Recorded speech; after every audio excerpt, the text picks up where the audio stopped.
은혜를 나누고자 합니다. 성경에는 이 감사와 함께 사용되는 말들이 참 많습니다. 데살로니가전서 5장에서는 기쁨과 함께 감사의 말이 사용이 되었습니다. 항상 기뻐하라라는 말과 범사에 감사하라라는 말이 있잖아요. 그러나 이 말들은 어떻게 보면 같은 의미로 사용되어졌다, 그렇게 생각할 수가 있습니다. 사람이 느끼는 이 감정에 있어서 약간의 그런 차이가 있을 수 있습니다만은 기쁨과 감사는 원인과 결과를 나타낸다라고 할 수가 있겠습니다. 또한 이 말들은 이 상호간의 연결을 지어주는 그런 말이기도 하지요. 기쁨이 있어야 감사가 있을 수 있습니다. 또 감사가 있으면 당연히 기쁨이 따라오게 됩니다. 하나님께서 주신 선물 때문에 우리가 기뻐할 수가 있고, 또 선물을 주신 하나님 때문에 우리가 기뻐할 수가 있습니다. 속되고 얄팍한 기쁨은 선물 때문에 기뻐하는 것이지만은, 그러나 선물이 사라지고 나면은 기쁨이 미움과 정오로 바뀌어지기도 하지요.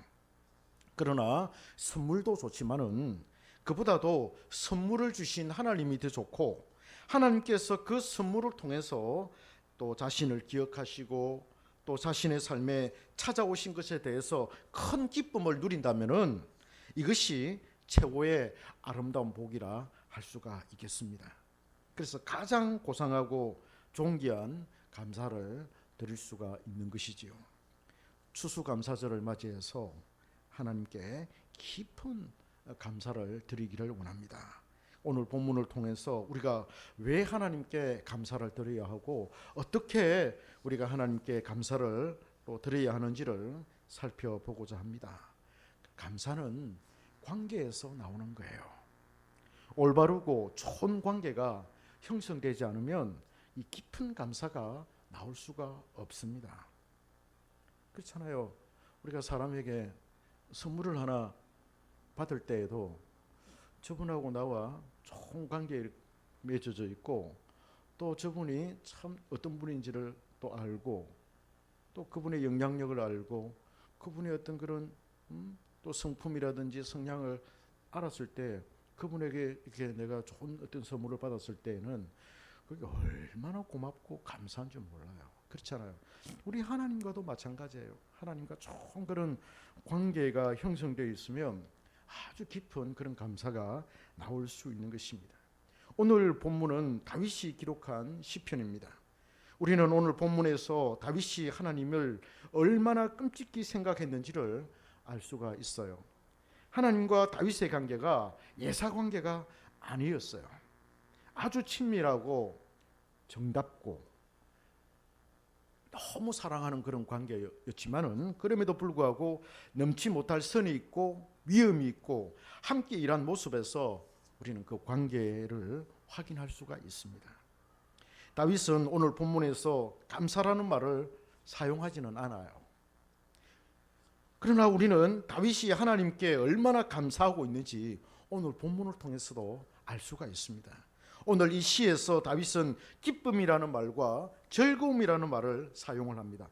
1절을 보면은 기뻐하며부터 시작해가지고 즐거워하라라는 그런 말을 사용을 하고 있고요. 6절에서 지극한 복을 받는 것에 대해서 주 앞에서 기쁘고 즐겁게 하신다라고 그렇게 말하고 있습니다. 그래서 1절에서는 기뻐하며 즐거워하라 그렇게 말하고 있고, 6절에서는 기쁘고 노래하고 찬송하는 것으로 나타나고 있습니다. 우리는 다윗이 말하는 이 기쁨과 즐거움과 노래와 찬송을 통해서 그가 하나님께 진심으로 깊은 감사를 드리고 있다는 것을 알 수가 있습니다. 물론 시편에서는 여호와께 감사하라, 그는 선하시며 그의 인자하심이 영원하심이로다 라는 표현으로 감사의 내용과 활동이 잘 나타나 있습니다. 그렇다고 해서 감사라는 이 말로만 하나님께 감사의 행위를 한다고만 볼 수는 없습니다. 우리는 기쁨과 즐거움 그리고 노래와 찬송으로 자신의 영적인 만족을 하나님 앞에 나타냄으로써 하나님께 감사의 표현을 할 수 있다라고 생각을 할 수가 있습니다. 오늘 본문에서 다윗이 그런 감사를 하고 있습니다. 그의 감사의 내용을 한번 세 가지로 나누어서 살펴보고자 합니다. 첫 번째로는 다윗이 무엇을 어떻게 감사하고 있느냐 하면 마음의 소원을 들어주시고 입술의 요구를 거절하지 않는다. 그런 하나님께 감사하고 있다. 우리가 생각할 수가 있습니다. 2절에서 말합니다. 2절을 보면 그의 마음의 소원을 들어주셨으며 그의 입술의 요구를 거절하지 아니하셨나이다. 이것 때문에 다윗이 하나님을 기뻐하고 즐거워하고 노래하고 찬송하고 있다. 그걸 우리가 알 수가 있습니다. 다윗은 그라는 3인칭 대명사를 사용을 하고 있는데 여기서 그가 누구냐라고 할 때 장차 오실 메시아라고도 우리가 이해할 수가 있습니다. 그러니까 예수 그리스도를 의미한다 이렇게도 볼 수 있고 또 이스라엘의 왕인 다윗 자신을 또 의미하고 있다 이렇게 생각할 수도 있습니다. 그래서 그라는 이 표현을 다윗이 객관화를 시켜가지고 그렇게 표현을 하고 있습니다. 그래서 우리는 이 본문이 장차 오실 예수 그리스도를 나타낸다라고도 볼 수 있고 또 다윗으로 또 나타내고 있다 이렇게 해석을 할 수가 있습니다. 다윗은 오실 예수 그리스도의 표징으로 해석되고 있기 때문입니다. 여기서 다윗이 받는 아름다운 복이 그리스도께도 주어진다고 그렇게 해석될 수가 있지요. 3절에 보면은 주의 아름다운 복으로 그를 영접하시고 순금관을 그의 머리에 씌우셨나이다 라고 그렇게 말합니다. 다윗의 머리 위에 순금감을 관을 세워주신 것을 노래하고 있지요. 그래서 다윗에게 주신 복이 예수 그리스도께 임했고 예수를 믿는 우리에게도 임하고 있다는 거예요. 그걸 말하고 있습니다. 그래서 다윗은 오늘 본문에서 그라고 그렇게 표현을 하고 있습니다. 다윗은 기도의 사람이었습니다. 예수님도 기도하는 분이었습니다. 인산인해를 이루었던 그 군중을 뒤로한 채 또 사랑하는 제자들을 뒤로한 채 새벽 미명에 기도하러 한적한 곳을 찾았습니다. 주님은 기도로 모든 것을 행하셨습니다. 오병이어의 기적을 행하실 때도 죽은 나사로를 살리실 때도 기도로 모든 것을 행하셨습니다. 주님은 제자들에게도 기도할 것을 요구하셨습니다. 너희들이 잠시라도 깨어 있을 수 없더냐? 깨어서 기도하라. 예수님이 십자가에 달리기 전에 겟세마네 동산에 올라가셔서 기도하실 때 이 땀방울이 핏방울이 되기까지 기도하신 그 사실을 우리가 알고 있지 않습니까? 그러면서 졸고 있는 그 베드로에게 와서 베드로야 잠시라도 깨어 있을 수 없겠느냐? 깨어서 기도하라. 그렇게 말씀하셨습니다. 또 마태복음 6장에 보면 예수님께서 너희들은 이렇게 기도하라 주기도문을 또 가르쳐 주시지도 않았습니까? 예수님은 기도의 사람이었습니다. 예수님은 기도하는 분이었습니다. 그래서 기도와 간구의 일생을 보내신 분이 바로 예수님이셨습니다. 이 기도의 전통이 다윗에게 있었습니다. 다윗은 가장 깊은 기도를 한 조상 중에 한 사람이었습니다. 다윗을 통해 깊은 기도의 전통이 형성되었다고 해도 과언이 아닐 것입니다. 물론 다윗 이전에 모세도 기도하는 사람이었고 요셉도 기도하는 사람이었고 또 아브라함도 이삭도 야곱도 다 기도하는 사람이었습니다만은 다윗이 정말 기도를 많이 하는 그런 사람이었습니다. 그는 어려울 때마다 하나님께 기도함으로써 위기를 극복했습니다. 그래서 다윗의 역사는 기도의 역사라고 해도 이상하지 않을 것입니다. 그래서 그는 하나님을 생각할 때 하나님은 마음의 소원을 들어주시며 입술의 요구를 거절하지 않는 분이다. 그렇게 말하고 있습니다. 다윗은 기도했을 때 응답을 많이 받았기 때문에 나의 마음의 소원을 들어주시며 나의 입술의 요구를 거절하지 않는 분이다. 그렇게 말하고 있는 거예요. 다윗이 기도하면 하나님께서 들어주신다. 들어주신다. 이걸 지금 노래하고 있는 거예요. 사랑하는 성도 여러분, 기도하면 됩니다. 기도하면 하나님 들어주십니다. 할렐루야. 안 들어주십니까? 반드시 들어주십니다. 하나님 기도하면은 들어주십니다. 그래서 추수감사절을 맞이해서 그때 하나님께서 내가 1월 달부터 무슨 기도를 했지? 하나씩 하나씩 이렇게 세워보는 거예요. 세워보니까 하나님께서 기도를 다 들어주셨네. 그렇게 생각하는 거예요. 저도 이게 뭐 아까 목회 기도하면서 나타내었고 표현을 하였습니다만은 우리 한경교회가 1월 1일부터 이렇게 예배를 드리지 않았습니까? 6월 5일 날 6월 첫 주부터는 우리 토국 예배당에서 이곳에서 예배를 드렸고 우리 교수님하고 이렇게 제자들 오셔가지고 9명이 그때 예배를 드렸습니다. 예, 기억나시죠? 우리 그 역사적인 순간이 내려가지고 또 사진 촬영도 하고 그랬었는데 하나님이 2월부터 2월, 3월, 4월 오면서 많은 일들을 겪었습니다. 노회에서 교회 설립 허락을 또 받아야 되고 보통 이제 개척 설립, 개척 허락을 받거든요. 개척 허락을 받고 교회가 쭉 뭐 1년이나 2년이나 이렇게 지나고 난 다음에 사람들이 모이면 그때 이제 노회로부터 설립 허락을 받아가지고 그 설립 예배도 드리고 이제 그때부터 정식으로 이제 가는데 우리는 그냥 몇 단계를 그냥 뛰어넘어 가지고 일을 하려고 하다 보니까 참 마음 졸이는 일들도 많았고 아주 급박한 그런 상황 속에서 두려워하고 또 겁을 먹고 무서워하고 부들부들 떨고 그런 경우가 참 많이 있었습니다. 그럼에도 불구하고 하나님께서 우리와 함께 하셔서 그래서 하나님 노예에서 설립 허락이 떨어져야 됩니다. 만약에 이걸 놓고 누군가가 뭐 일을 제기한다든지 또 반대를 한다든지 그러면 어떻게 되겠습니까? 이러면서 이 관계상하고 우리가 모여서 얼마나 또 많이 기도했습니까? 기도했더니 하나님께서 할 사람도 일을 제기한다든지 할 사람도 반대하는 거 없이 그냥 그대로 통과되었습니다. 그러니까 뭐 몇 단계를 뛰어넘으니까 자기들 좀 이상할 거 아닙니까? 그래서 노회에서 내보고 앞에 나와가지고 이 교회가 어떻게 이 설립이 되는지 그 상황을 설명을 하라더라고. 그래 나가가지고 뚝뚝 나가가지고 준비도 안 해서 그냥 그동안 있어왔던 그 일들에 대해서 쭉 이렇게 설명을 했어요. 그래서 이제 그 노회원들이 듣고는 좀 안 돼 불쌍하게 보이는지 그냥 막 그 노회장이 가부를 이제 묻고 하는데 뭐 가하시면 예하십시오. 동의지청 들어오고 가하시면 예하십시오. 가하면 예하는데 부하시면 안 예하십시오. 안 예하는 사람 하나도 없이 그냥 그대로 통과가 되었습니다. 4월 달에.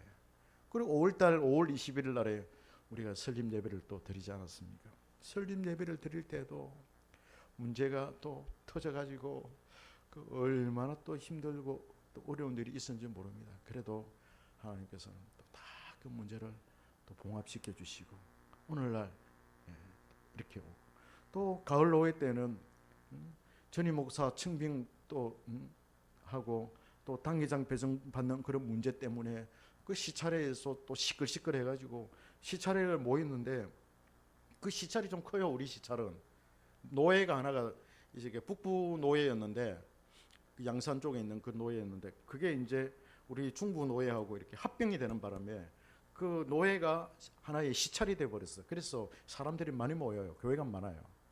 그래 이제 아니 뭐가 그렇게 급하냐? 뭐가 그렇게 급하길래 당회장 배정을 빨리 그렇게 해 달라 그러느냐? 아 우리 급하다. 빨리 해야 된다. 막 그래가지고 막 옥신각신 그래가지고 뭐 그게 있는 안수 집사가 또 다시 돌아갔다 그러고 나갔다 그러고 이런 또 소문이 들리는 건데 어떻게 된 거냐 설명을 해봐라.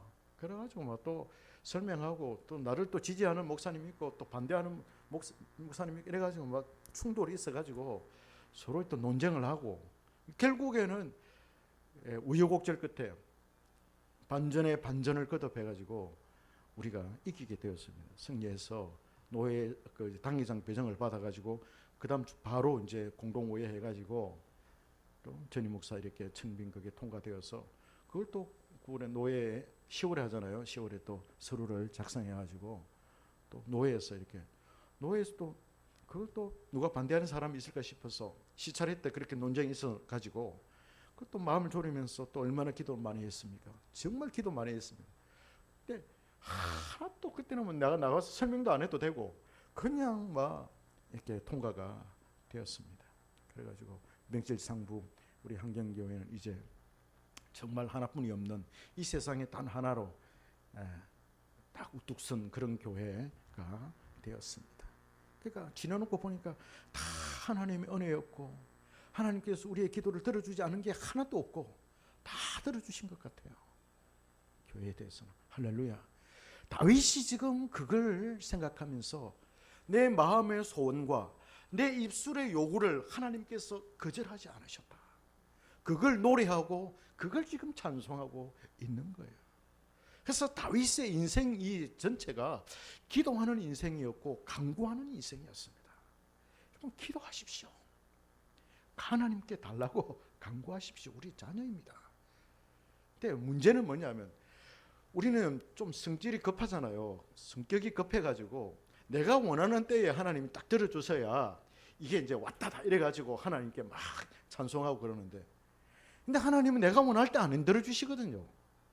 하나님 당신이 원하실 때 딱 들어주시지 내가 원할 때는 안 들어주셔요. 그러니까 좀 힘이 빠지기도 하고 또 그 때를 기다리려고 하다 보니까 또 지치기도 하고 그렇잖아요. 그러나 끝까지 부여잡고 기도하십시오. 나중에 반드시 이루어집니다. 내 때가 아니면 내 자녀들의 때에 그 기도가 이루어질 수도 있어요. 하나님은 반드시 그 기도를 듣고 계십니다. 할렐루야. 반드시 하나님 우리의 신음하는 소리를 듣고 계시고 우리의 기도를 들으십니다. 반드시. 다윗은 지금 그것을 생각하며 자신의 마음의 소원을 들어주시며 입술의 요구를 거절하신 하나님께 감사와 영광을 돌리고 있습니다. 우리의 감사도 이와 같습니다. 올 한 해 동안 우리의 기도를 들어주신 것에 대해서 우리가 감사해야만 할 것입니다. 우리가 올 한 해 동안 하나님께 무엇을 구했는지를 생각해야만 합니다. 그리고 그 소원과 입술의 요구가 얼마나 응답되었는지를 하나씩 하나씩 헤아려서 그걸 소환해서 하루 종일 아니면 일주일 내내 그런 생각을 해야만 될 것입니다. 그것을 우리가 생각할 때 기쁨과 즐거움이 생겨날 것입니다. 그래서 저도 이렇게 생각해 보면, 야, 하나님께서 참 이렇게 우리를 이끌어 오셨구나, 이런 생각이 너무 많이 들어요. 그래서 참 감사하다. 지금은 이렇게 마음이 다 이제 이렇게 안정되고 내려져가 평안이 찾아와가지고 이제 일을 다 끝내서 그런지 평안이 찾아와가지고 이제는 막 그냥 감사가 이렇게 흘러 넘치더라고요. 그렇게 보입니까? 예, 감사가 이제 흘러 넘치더라고요. 마음이 평안해요. 마음이 평안하고 이제 감사하는 마음이 생겨나고, 전에는 조금 이렇게 또 불편한 마음 생기면은 싸우잖아요. 내 속에 막 원망이라든지 불평이라든지 또 안 좋은 그런 마음이 생겨나면 막 싸우거든요. 네가 그 잘못해서 그런 거야. 내 속에서 막 그런 갈등과 이렇게 막 싸우는데, 지금은 그런 싸우질 않아요. 그냥 이게 너무 좋아요. 마음이 편안하고, 하나님께서 인도하셨구나. 하나님께서 뜻이 있어서 이 교회를 세우셨구나. 나는 그냥 도구에 불과할 뿐이다. 나는 도구에 불과하고 내가 세운 게 아니고 하나님께서 이 교회를 세우셨다. 이런 생각이 너무 강하게 들어서 마음이 참 편안해요. 그러니까 감사가 나오고 찬송이 나오는 것 아니겠습니까? 그래서 마음에 만족이 생겨나는 거예요. 두 번째로는 주께서 베푸신 구원 때문에 다윗은 감사를 하고 있습니다. 1절을 볼까요? 1절 말씀을 보면 여호와여 왕이 주의 힘으로 말미암아 기뻐하며 주의 구원으로 말미암아 크게 즐거워하리이다. 다윗은 절박하고 위급한 순간을 많이 만났습니다. 전쟁도 엄청나게 치루었지요. 그럴 때마다 그는 하나님을 의지하고 하나님을 신뢰했습니다. 우리는 다윗이 용맹스러운 그런 장군이라 생각합니다. 그래서 싸웠다 하면은 이순신 장군처럼 승리하는 23전 23성, 싸웠다 하면 이기는 그런 장군으로 우리가 다윗을 생각합니다. 그러나 실상 그렇지 않습니다. 물론 그에게 타고난 기질이 있고 타고난 담대함이 있다 하더라도 그는 철저히 하나님의 도우심과 하나님의 구원을 바라고 하나님을 의지하였습니다. 5절에서도 구원을 노래하고 감사를 합니다. 5절을 볼까요? 주의 구원이 그의 영광을 크게 하시고 존귀와 위엄을 그에게 입히시나이다. 다윗이 다급하였을 때 생명을 죽게 구했고 하나님은 그를 구원해 주셨습니다. 그래서 다윗은 자신을 구하신 하나님을 장수라고, 영원하신 장수라고 그렇게 사절에서 표현을 합니다. 하나님께서 비참한 지경에서 그를 건져주시며 구원해 주셔서 다윗의 영광을 크게 하시고 존귀와 위엄을 그에게 입히셨다, 그렇게 말합니다. 그래서 그는 하나님께 깊은 감사를 표현을 하고 있습니다. 감사라는 게 뭐겠습니까? 하나님께서 베풀어 주신 은혜를 기억하고 생각하고 숙고하여서 고마운 마음을 가지는 거예요. 깊은 감사는 하나님께서 자신을 구원해 주시고 자신을 높여 주신 것을 깊이 생각하고 숙고하는 거예요. 이게 감사라는 거예요. 하나님께서 위기 때마다, 우리의 위기 때마다 우리를 구원해 주시고 우리를 살려 주시고 건져 주신 것에 대해서 늘 감사를 하고 있는 거예요. 마지막 셋째로는 자신을 미워하는 원수를 찾아내서 이기게 하시는 하나님께 다윗은 감사를 하고 있습니다. 8절을 볼까요? 8절을 보면 왕의 손이 왕의 모든 원수들을 찾아내며 왕의 오른손이 왕을 미워하는 자들을 찾아내리로다. 11절에서도 동일한 말씀을 하는데요. 11절 보면 비록 그들이 왕을 해하려 하여 음모를 꾸며서나 이루지 못하도다.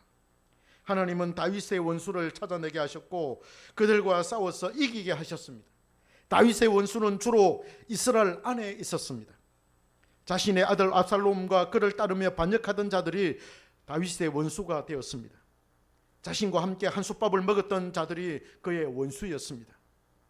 그 당시 사울을 기억해서, 사울은 이미 죽었습니다만은 사울을 기억하고 사울의 왕국을 그리워하면서 그 왕국을 다시 세우자, 재건하자, 그러면서 기대하는 자들이 많았습니다. 그들이 다윗을 끌어내리려고 음모를 꾸미기도 하였지요. 다윗이 압살롬의 반역으로 왕궁에서 쫓겨났을 때 시바가 나와서 다윗을 향해 욕을 합니다. 비루한 자여, 비루한 자여. 우리나라 말로 치면은 뭐라고 할까요? 아이, 더러운 자여, 더러운 자여, 더러운 놈아, 더러운 놈아, 이러면서 다윗을 향해서 시바가 욕을 합니다. 또 책사 아히도벨도 다윗의 원수로 드러났습니다.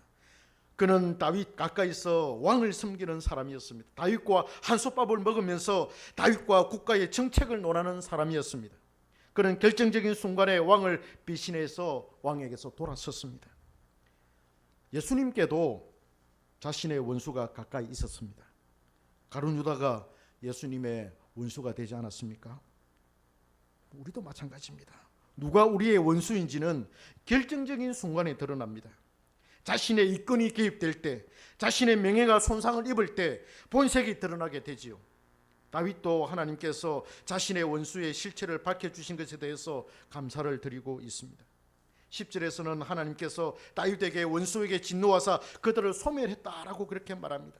하나님은 우리의 원수들도 아시고 그들을 찾아내시고 그들에게서 우리를 분리시키십니다. 사람의 눈으로는 파악하기 어려운 원수들을 찾아내 주시지요. 우리 한경교회도 보면 한경교회가 세워지지 못하도록 제일 방해하는 원수가 누굴까요? 마귀 사탄입니다. 한경교회가 세워지지 못하도록 지금까지 방해하고 역사하고 막 위협을 하고 겁을 주고 한 그 존재는 마귀 사탄이에요. 그러니까 하나님께서 그 마귀 사탄을 다 막아주시고 또 몰아내 주시고 교회가 또 이렇게 아름답게 세워지도록 그렇게 하나님께서 인도하신 것입니다.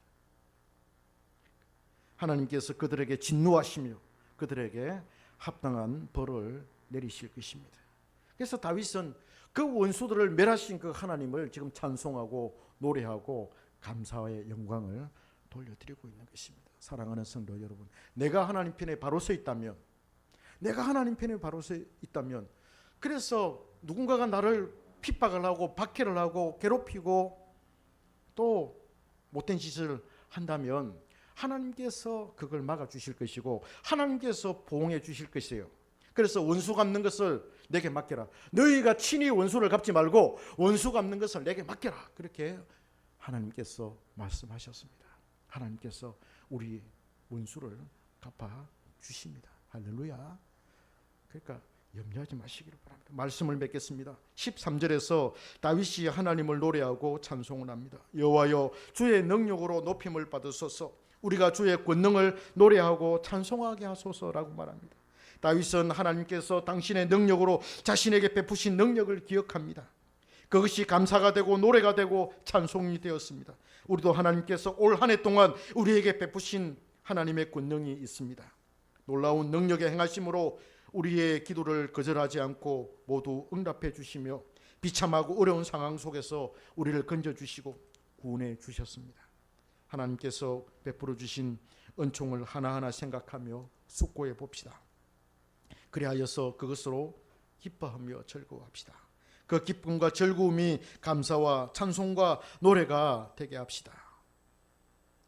혹 우리 중에 하나님을 향해 감사가 나오지 않는 분이 계신가요? 그럴 수도 있을 거예요.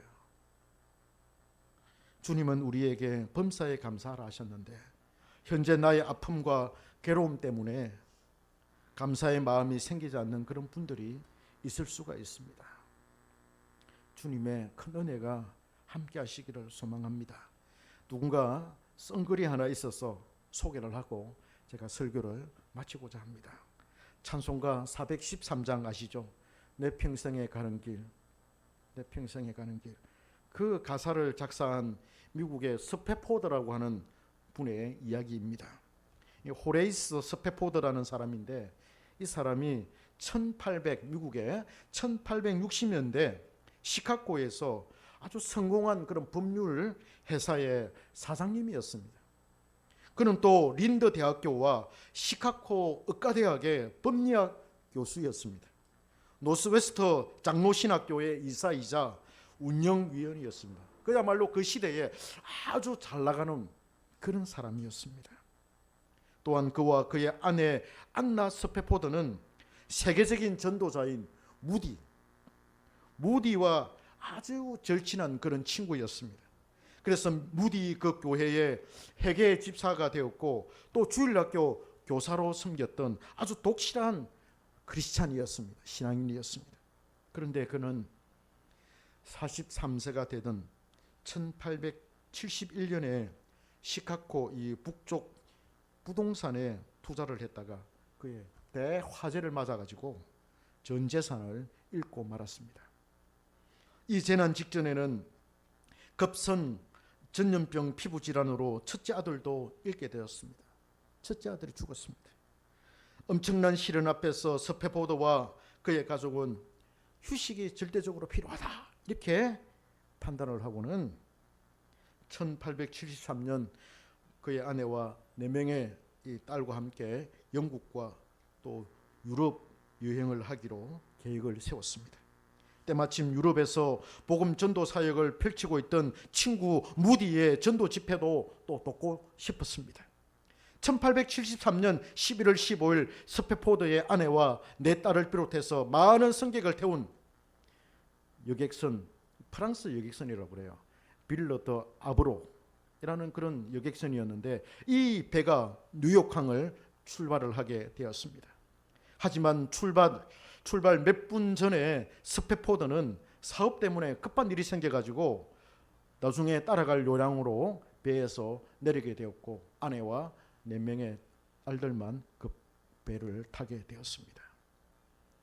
아내와 딸들을 태운 배는 순항을 하고 있었습니다. 그런데 모두들 깊은 잠이 든 20일 새벽 2시 그 배는 대서양 한가운데서 영국 철갑선 라키언호라고 하는 그 배와 정면으로 충돌을 하고 말았습니다. 배는 226명의 생명을 안고 바닷속으로 그냥 가라앉았습니다. 그 와중에 스페포드의 딸들은 모두 배와 함께 잠기고 스페포드의 아내만 물 위로 떠올라서 구명정으로 구조가 되었습니다.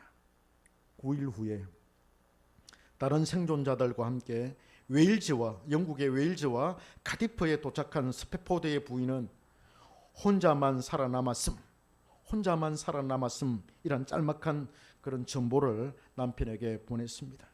이 소식을 전해받은 스페포드는 앞이 캄캄했습니다. 그러나 사랑하는 딸들을 잃고 정신없이 헤맬 그의 아내가 걱정되어서 부인을 데리러 가기 위해서 배에 올랐습니다.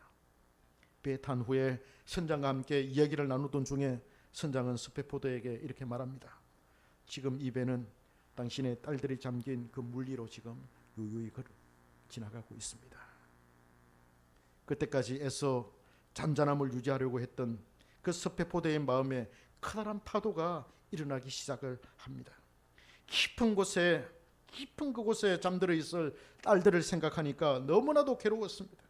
그는 선실로 돌아와서 아픔과 슬픔으로 밤이 새도록 하나님께 울부짖었습니다. 주님, 누구보다도 주님을 사랑했던 저에게 어찌하여 이토록 큰 시련을 주십니까? 주님, 내가 주님을 얼마나 사랑하는지 주님 아시지 않습니까?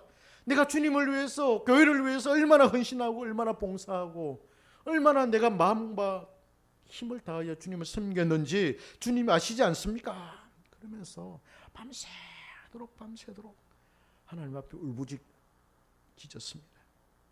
그래서 스페포드는 방에 틀어박혀서 바깥 출입을 금하고 두문불출하게 되었고, 주변 사람들은 그의 믿음이 혹시라도 실족할까 봐 걱정을 많이 했습니다.